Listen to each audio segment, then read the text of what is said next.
It's amazing how quickly a corner office on the 47th floor can turn into a crime scene. I should know, I spent 2 years carefully documenting every illegal transaction, every fraudulent report, every creative accounting trick that turned GlobalTech Solutions into a house of cards waiting to collapse. My name is Claire Anderson, and until this morning, I was the Senior Financial Analyst at GlobalTech. My real title should have been undercover investigator, but we'll get to that part soon enough. The story begins 3 years ago when the FBI approached me with an unusual proposition. They've been tracking suspicious patterns in GlobalTech's international transactions, hints of money laundering, tax evasion, and securities fraud. But the company's CEO, James Harrison, was too smart to leave obvious traces. "We need someone on the inside," Agent Sarah Martinez told me over coffee. "Someone with the financial expertise to understand complex fraud schemes, but who can fly under the radar." I was perfect for the role. Top of my class at Wharton, 5 years at the SEC, and most importantly, no public profile that would raise red flags during a background check. Within a month, I was hired at GlobalTech as a mid-level analyst. The first signs of fraud were subtle. Discrepancies in international wire transfers, slight variations in reported revenues versus actual cash flow, unusual patterns in currency exchange transactions. But as I gained Harrison's trust and was promoted to more senior positions, the full scope of the scheme became clear. GlobalTech wasn't just cooking its books, it was running a sophisticated international money laundering operation, helping corrupt executives and criminals clean billions in dirty money through seemingly legitimate business transactions. "Excellent work on the Asian market analysis, Claire," Harrison said one morning, dropping a thick file on my desk. "I'd like you to take a look at our new European subsidiary's financials. Something seems off." If he only knew how right he was.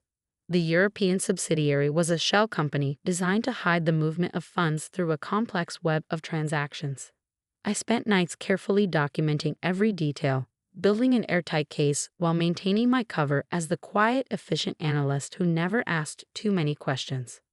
But someone did start asking questions. Robert Chen, the new head of internal audit. He was too honest for his own good, too thorough in his investigations. I watched as Harrison and his inner circle began to close ranks around him. "We need to discuss Chen," Harrison's CFO, Michael Brooks, said during a closed-door meeting I managed to record. "He's digging into areas that don't concern him." 2 weeks later, Chen was fired for performance issues. The message was clear: don't look too closely at the numbers. I kept building my case, careful to stay in character as the diligent but unambitious analyst. Harrison and his team had no reason to suspect me. After all, I'd helped design some of their more creative accounting solutions, each one carefully documented and reported to the FBI. Then came the Watson account. Thomas Watson was a British businessman with connections to organized crime. He needed to clean $500 million, and GlobalTech's European subsidiary was perfect for the job. Harrison was salivating at the potential fees, but the transaction would require intricate manipulation of multiple financial systems. "Claire," Harrison called me into his office one evening. "I need your expertise on this special project. Absolute discretion is required." I nodded, maintaining my usual efficient but unremarkable demeanor. "Of course, sir. Whatever you need."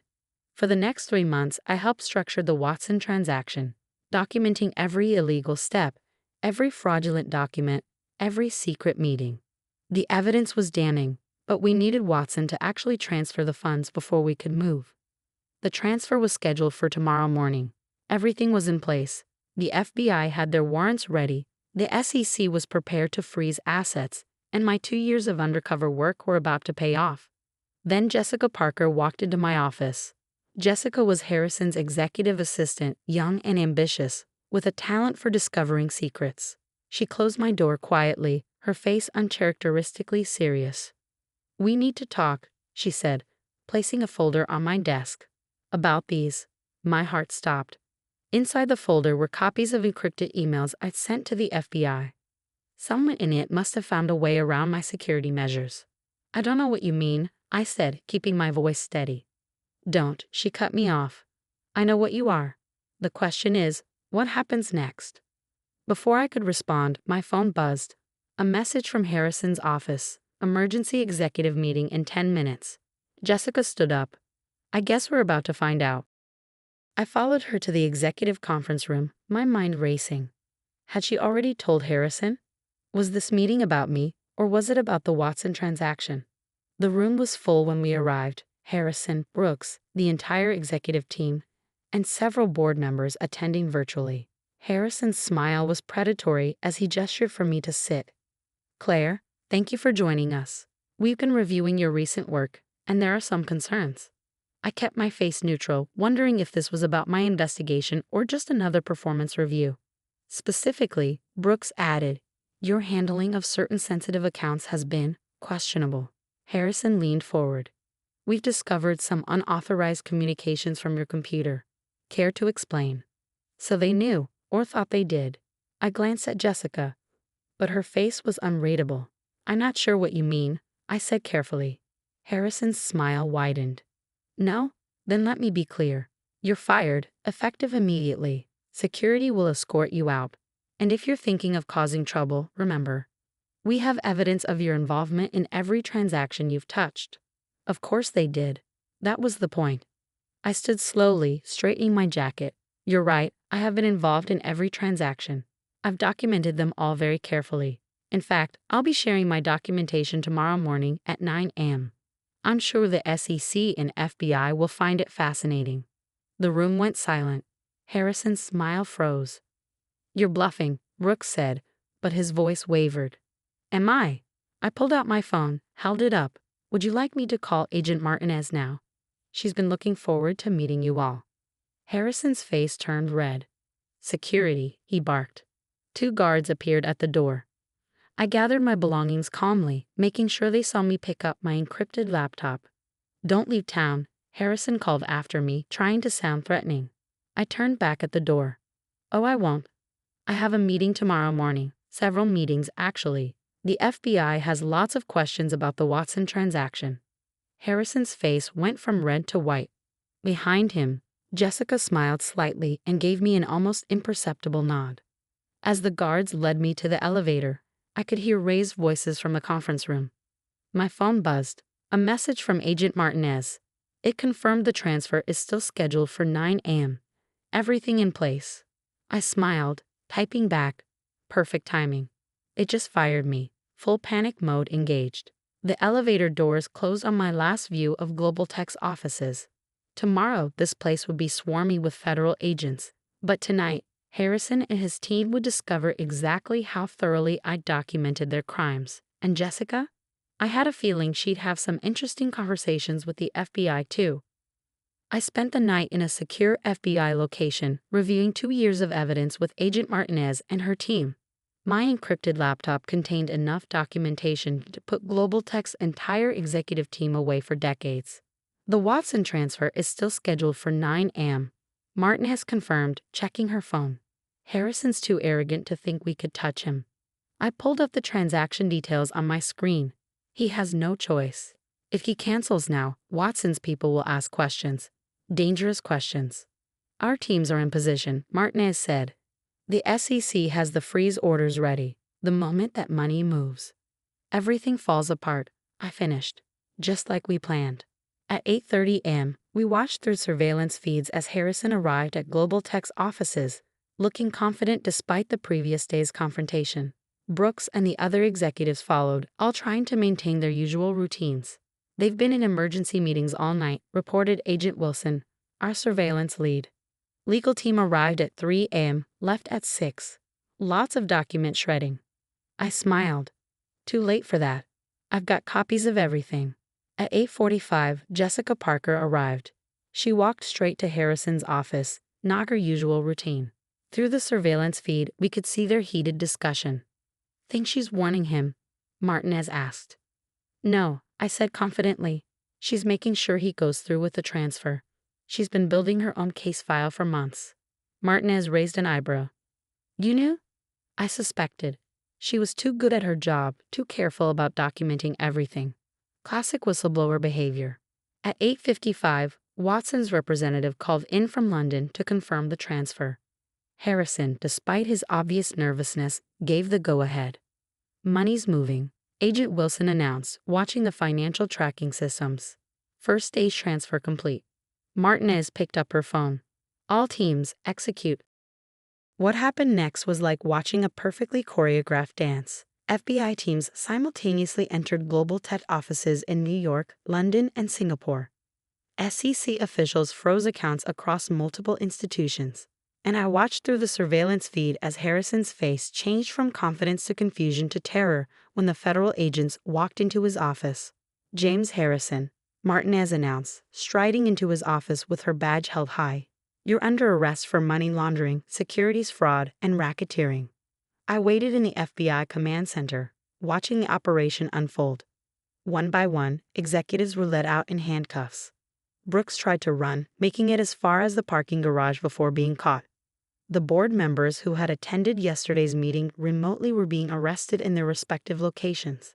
At 10 a.m., Martinez called me. We need you here. Time to show them exactly what we have. I arrived at GlobalTech's offices to find the place transformed. FBI agents were at every computer, forensic accountants were going through files, and shell-shocked employees were being interviewed in conference rooms. Harrison sat in his own conference room, handcuffed, his lawyer frantically whispering in his ear. He looked up when I walked in, his face twisting with rage. You, he snarled. Do you have any idea what you've done? I sat down across from him, opening my laptop. Actually, I do. Let me show you. For the next hour, I walked him through the evidence, every illegal transaction he'd authorized, every fraudulent document he'd signed, every incriminating conversation I'd recorded. His face grew paler with each revelation. This is just the beginning, I told him. The Watson transaction, that was bait. We knew you couldn't resist that much dirty money. But it also helped us uncover your entire network. My network? He asked weakly. 6 other companies running similar schemes, 28 high-level executives involved in the money laundering operation, over $3 billion in illicit funds processed through your creative accounting systems. His lawyers stopped taking notes, realizing the depth of trouble his client was in. But how? Harrison managed. Because you never looked past my quiet, efficient facade, I explained. You saw what you wanted to see, someone smart enough to help with your schemes, but not brave enough to challenge them. You never wondered why I worked late, why I asked for access to certain accounts, why I was always willing to handle the most sensitive transactions. A commotion at the door interrupted us. Jessica Parker was being led in by another agent. Miss Parker has been very helpful, Martinez said, following her in. She's been keeping her own records. Between her evidence and yours, we've got an airtight case. Harrison's face contorted with fury. You too. Is everyone in my company a traitor? No, Jessica replied calmly. Some of us just believe in justice. I started documenting things 6 months ago when I realized how deep the corruption went. When I found Claire's encrypted emails, I knew I wasn't alone. That's why you didn't expose me yesterday, I said. You were waiting for the Watson transfer too. She nodded. Couldn't let them stop it. We needed that final piece of evidence. Over the next few weeks, the full scope of GlobalTech's criminal enterprise was revealed. The company's stock crashed as the extent of the fraud became public. But thanks to careful planning by the FBI and SEC, legitimate parts of the business were preserved, saving thousands of innocent employees' jobs. Harrison and Brooks took plea deals, providing evidence against their international co-conspirators. Board members who had turned a blind eye to the fraud faced their own legal consequences. The entire corrupt system was dismantled, piece by piece. 3 months later, I sat in a different office, debriefing with Martinez and the FBI team. Final tallies are in, Martinez announced. 43 arrests across 3 continents, over $4 billion in assets seized, and we're still unraveling the connected cases. What about the employees? I asked. The innocent ones? GlobalTech's legitimate operations have been restructured under new management, she replied. Jessica Parker has been helping with the transition. They're calling her a hero inside the company. She is, I said. She risked everything to do the right thing. So did you, Martinez pointed out. 2 years undercover, building the case piece by piece. Most agents couldn't have maintained that cover for so long. I thought about my time at GlobalTech, the late nights, the careful documentation, the constant vigilance to maintain my unremarkable facade. The hardest part wasn't maintaining cover, I said. It was watching honest people like Robert Ching get hurt while I had to stay quiet. But we needed the bigger picture. Well, it paid off, Martinez said, handing me a folder. The director wants to talk to you about joining our financial crimes division permanently. Your experience on this case would be invaluable. I opened the folder, reading the offer. What about Jessica? Already hired as a civilian consultant. She'll be helping us identify similar schemes in other companies. I smiled, thinking about Harrison's face when he realized how completely he'd been outplayed by the two people he'd underestimated most. My phone buzzed, a news alert. Another CEO had been arrested, part of the expanding investigation into corporate money laundering. The reporter quoted an anonymous source about the importance of looking beyond the surface of seemingly legitimate businesses. I set down the folder. When do I start? Martinez grinned. How about now? We've got another company showing suspicious patterns. Need someone who can fade into the background, watch without being seen. That's what I do best, I replied. After all, the quiet ones are often the most dangerous. Because sometimes the best way to fight corporate crime isn't with dramatic raids and flashy investigations. Sometimes it takes patience, precision, and the willingness to be underestimated. Harrison learned that lesson too late, but somewhere out there, another corrupt executive was about to make the same mistake, and another quiet observer was watching, documenting, waiting for the perfect moment to bring justice. Just like I did.